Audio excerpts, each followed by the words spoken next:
Okay, so I'm back out at Mark's. I'm pretty sure he's going to kill me because when we hooked up the Momo steering wheel, we did not hook up the horn.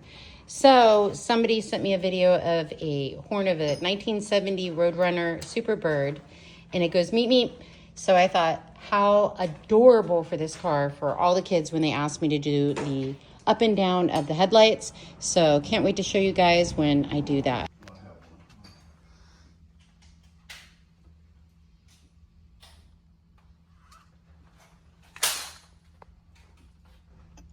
Okay, so my Momo steering wheel finally works.